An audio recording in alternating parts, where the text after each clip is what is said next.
still have a long way to go, as you can see. And my coming here was just to see what already has been started here. As I have said, what we have behind us here is like, you know, the first project, which is behind us here, which will be the first among so many other projects that we want to set up here, including dormitories, a training center, workshops, and so forth and so on. We will even have staff houses so that our doctors and service providers can reside here with their clients and support them until they are fully treated. As I have said, there are three components to this program. The first one is treatment of the addicts. The second one is rehabilitation. And the third one is reintegration. Reintegration requires us to put up a training facility here where after the patients are fully treated, which is anywhere between 6 months and 2 years, depending on the levels of addiction. Once they are fully treated, we will run courses here.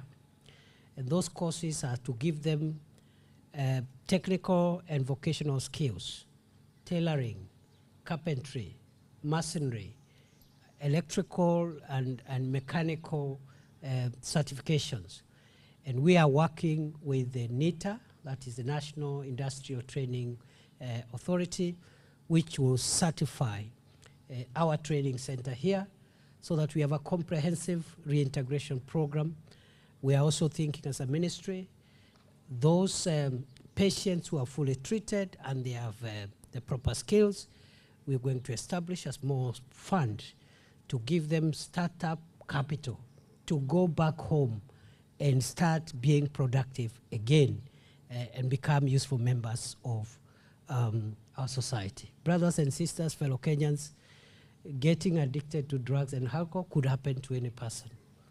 It could happen to your children, to your brothers and sisters, and if your brothers and sisters are safe, it could happen to your neighbor.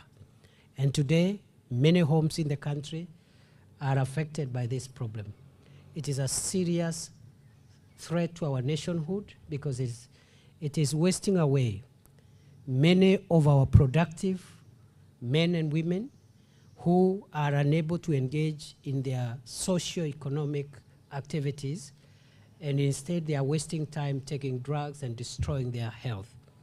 Many families are broken as a result of this problem, and it is costing the country a lot in terms of even the healthcare burden and also in terms of security. There is a direct linkage between the use of drugs and alcoholism and the spike in criminal incidents of crime. And therefore, what we have done across the country is to classify the problem of manufacture, use, sale, distribution, and consumption of narcotic drugs and illicit alcohol a national security threat. And we are classifying it that way so that we can engage all the machinery of the state and of the nation to combat these vices and redeem our generation, so that when the adults who are here today expire from the world, we can hand over this country to a younger generation, our children, who are sober, upright, hardworking, and productive people. At the moment now, this problem is big across the country. No region of our country is free from this problem. No part of Kenya has been spared. In some areas, the problem is the dangerous drinks and alcoholism. In other areas, it is hard drugs, especially here in Mombasa. It is hard drugs, heroin and bangi and so forth and so on. So we are treating this with the seriousness it deserves. On 6th of March this year, we announced a 25-point plan to fight illicit alcohol, narcotic drugs, and psychotropic substances in all the 47 counties of our country. That program is ongoing. And that program, as we said on that day, is going to be merciless, ruthless, focused, and extremely decisive, so that we are not distracted by the things that have distracted us in the past, whenever as a country we have tried to confront this problem.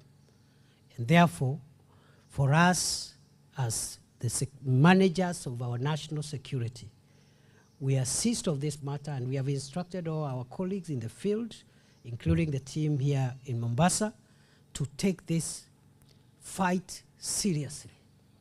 It is going to be a timeless war, the same way the war against terror is timeless. We have no period in sight. We will fight this problem until Kenya is free from drugs and alcohol.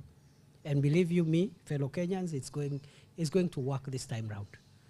We do not want to politicize the matter, and we have asked our brothers and sisters who are politicians to keep off this matter. It's a law enforcement matter, and leave the law enforcement agencies of the state to do their mandate. It's not a political issue.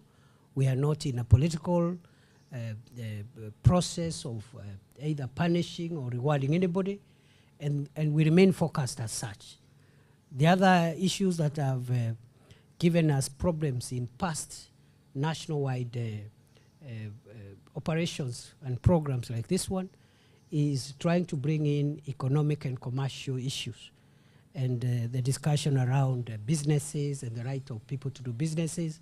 And again, we want to make it clear, we have no problem with any business, and all businesses that are operating within the law are protected by the Constitution and by the law, and we have no problem with them. We have a problem with criminals who are selling narcotic drugs and illicit alcohol to our children, our fathers and mothers, our brothers and sisters. And these are the people we are declaring war on. Here in Mombasa, I want to commend the county commissioner and the security team here. I think the effort has been quite commendable. We have been able to seize quite a number of substances, including illicit brews, in various measurements. I don't have time to go through the records. The county commissioner can share with you the statistics a little later. We have also seized huge amounts of bangi, about 3,903 rolls, 29 stones and 24 sticks. We have also been able to seize heroin, 97 sachets, 10 tablets of clozapam, 160 prescription drugs, and also we have also been able to confiscate shisha facilities and equipment here in Mombasa. So we've done quite a good progress. It is non-compliant alcohol outlets have also been closed, 260 of them. Either they were operating without licenses, or they were licensed by the county government contrary to the applicable national law. Our constitution provides that any laws, directives, or regulations of the county governments that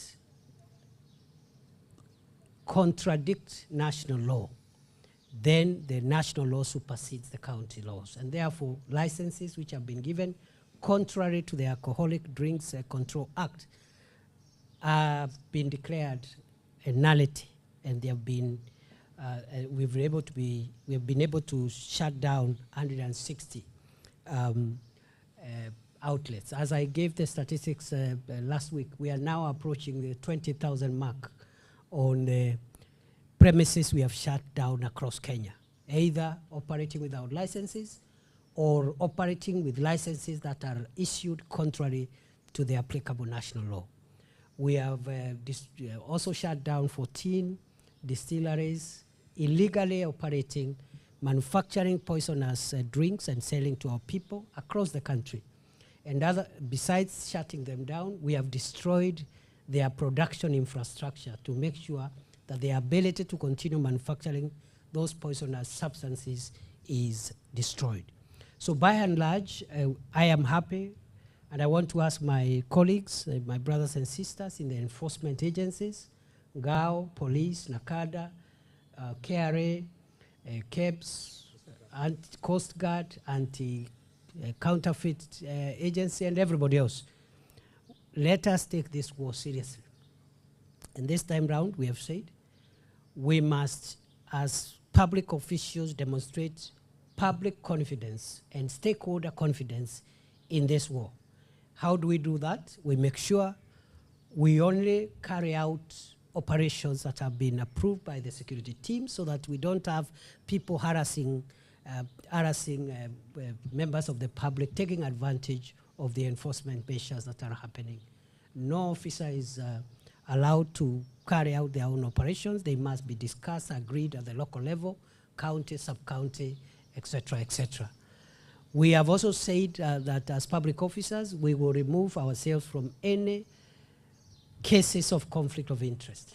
And we have directed as a national security measure that all public officers who are serving in any of the enforcement agencies, Ngao, Police, Kenya Revenue Authority, Kenya Bureau of Standards, Anti-Counterfeit Agency, and others, the Coast Guard, if you own a bar or you have a business that sells alcohol, even if it is a licensed business, you must shut it down to remove perceptions of conflict of interest. And we have shut down quite many, and we are asking for full compliance.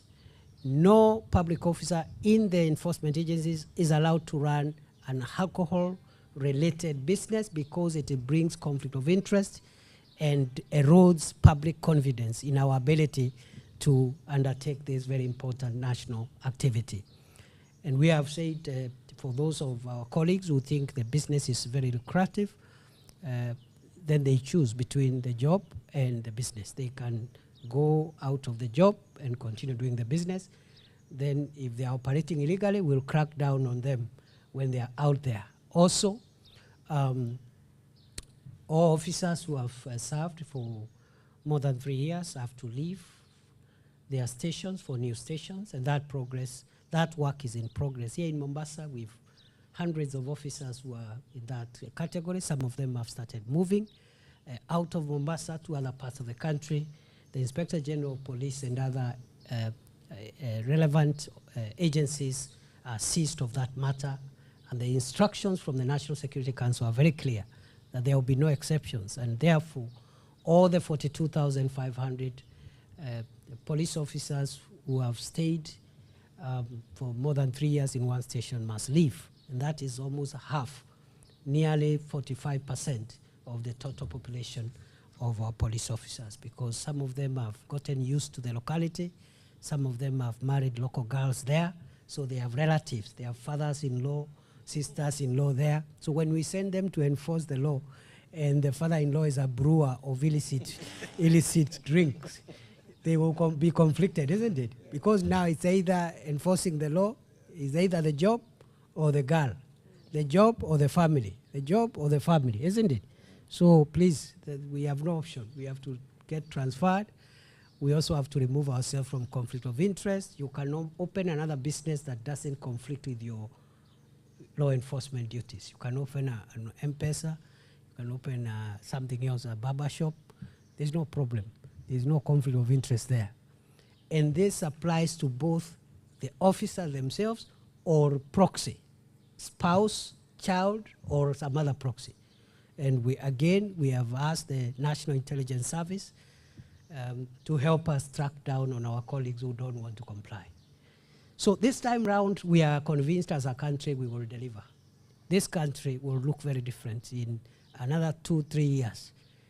You will see the direct benefit, reduced crime rate, a healthier population, more productive population, and that will translate to a better GDP for our country. So we remain seized of this matter. As I have said, this is going to be our center of excellence. We'll partner also with the county governments across the country. First of all, we'll use this facility when it is complete to train and to assist counties to benchmark on how they can replicate these services in all the 47 counties.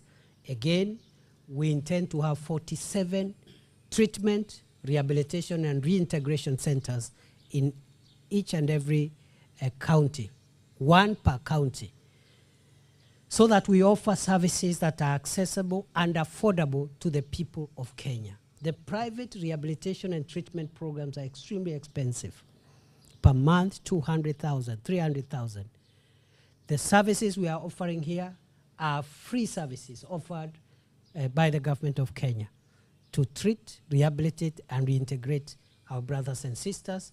And we're going to get a package for them to start them off back in the society as productive people. Therefore, we want also counties to partner with us. At the moment, we have requested them in the existing hospitals in the counties to have a ward which is dedicated to patients who are related to this problem, even as we open up the rehabilitation centers. So we are very upbeat about this. As once again, I want to assure you, we will succeed. The support of the public has been extremely, extremely high. And I think for once we have the right levers. We have laid our hands on the right levers. I want to commend NACADA for the great work it is doing across our country. We're going to increase your funding to make sure that you have more personnel to help you do this very important work for the country. And there is a direct economic benefit to the country, to a drug-free society. Direct, more productive people, and better GDP outputs, and happier families, and healthier families who have no complications. So right now, I have heard the needs that we require here, S-Checker needs. I want to promise that what NACADA has requested, immediately 50 million will be availed so that they can be able to continue with the ongoing construction of the training center, which is a priority project. And then we'll make sure that in the shortest time possible, the entire 1.3 billion shillings is availed to complete and commission this center of excellence. It's going to be the biggest in Kenya and possibly within Africa. This will be one of the best facilities in our region. Nataka niachie hapo. And I even forgot that part of our problem is also coming from the sea. So we have discussed ourselves, the Kenya Coast Guard Services, in partnership with our brothers and sisters from the Kenya Defense Forces, the Kenya Navy in particular. We are increasing the capacity of both the Coast Guard and the Navy to surveil our territorial waters in the Indian Ocean, to make sure that we are able to intercept the unholy alliance between big ships in the high seas and small boats, which are being used sometimes by crooked drug peddlers to go and offload some drugs to come and sell to our people. Otherwise, for the drug peddlers, your days are over. I will not say they are numbered, they are over. We will come for you like we are going for terrorists, because the harm you have caused is worse. If you look at the people who have been destroyed by drugs, they are even more than the people who have been killed by terrorists in the last 10 years. The last 10 years, we have lost civilians and officers, 500 people in our country to terrorism. All terror attacks included. Drugs have killed thousands of people. So the drug peddlers, the time is up. Wakati umekwisha, either ujisalimishe ama tukutafuti. Yeah. Any person selling drugs here, it doesn't matter their rank, their status, whoever they are, whoever they know, either they hand over themselves to the nearest police station or we will go looking for them. Nataka niwashukuru, na leo ni Ijumaa. Nawatakia Ijumaa njema kwa wale ni Waislamu. Vile vile najua mko katika mwezi wa Ramadhan, wale ambao ni Waislamu. Nawatakia kila laheri katika saumu yenu mnapoenda kukamilisha mwezi wenu wa Ramadhani.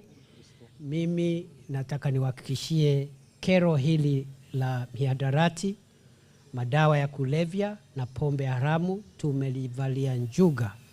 Na safari hii hakuna chochote kisasimama mbele ya serikali ya Kenya na kuharibu mitambo na uwekezaji ambao umewekwa kutengeneza vileo vya sumu na mihadarati. Magari yote ambayo yanatumika kusafirisha mihadarati tutayatoa kwa umma. Majumba yote ambayo yanatumika kuhifadhi mihadarati tutayaharibu kulingana na sheria ambayo imewekwa katika nchi yetu ya Kenya. Kwa hivyo mimi sitaki kuongea kuzidi hapo, na watakia kila laheri, na kwa sababu tuko safarini, naomba msiniulize maswali kwa sababu sasa niko na Kilifi, niko na... But you are many. How can many people ask one question? Who asks on behalf of everybody?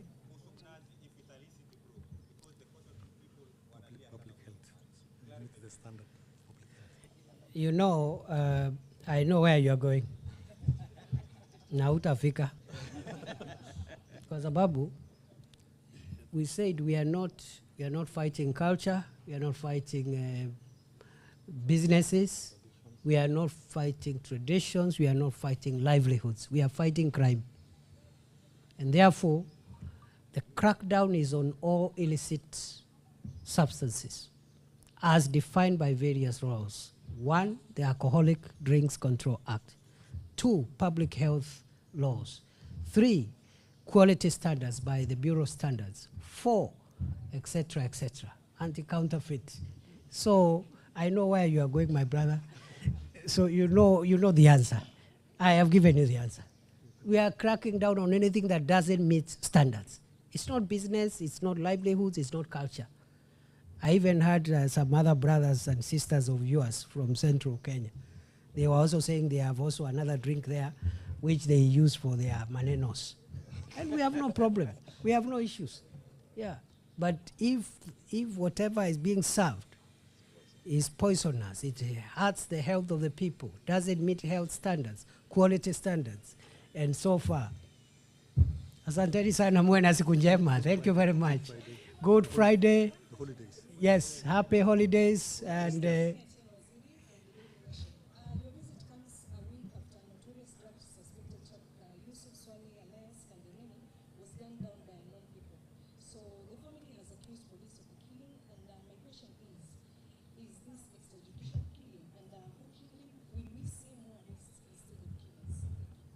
what is the name again of... No. The name of the person you're asking about? Yes. And how did you describe him? Suspected. By who?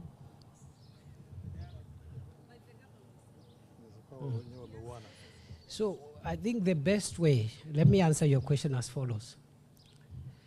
If family members of a deceased person have lost their person, they should record a statement with the police immediately so that we can find out exactly what happens. Because many things happen, and because people know we are hard on terrorists and drug people,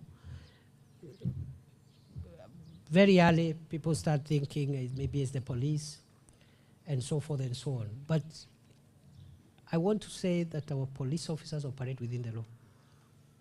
You have asked whether there is extrajudicial killing. The extrajudicial killings are illegal and unconstitutional. We don't condone them. But if someone has died in mysterious or suspicious circumstances, let the family and next of kin record a statement, and we are going to investigate very thoroughly and find out, because some of these criminal gangs, they even compete against each other. They even harm one another among themselves. So you can't tell. So I need to be briefed and updated on that one. If somebody has already made a complaint at the police station, and then we take it up from there. But get assured, we have issued very, very strict directives to our law enforcement officers. 1, not to engage in extrajudicial killings. 2, to use all lawful force to apprehend and neutralize serious threats to national security, including terror and drug trafficking, but within the law. And they know what I mean by within the law. They are guided by the Constitution. They are guided by the National Police Service Act. They are guided by the Penal Code, the Evidence Act, and the standing orders of the National Police Service. Every officer knows when to use the weapon, in what circumstances, and we don't engage in extrajudicial killings. And we have said any officer who misuses their weapon outside the law will be on their own. But at the same breath, any officer who uses their weapon to protect the country and to protect dangerous people from harming the society in accordance with the law, the government of Kenya will stand solidly behind that officer. Asanteni sana, muwe na wakati mwema, and happy Easter for the Christian brothers and sisters, for the Muslims. As you continue your fast, we wish you well. And to all of you, my friends,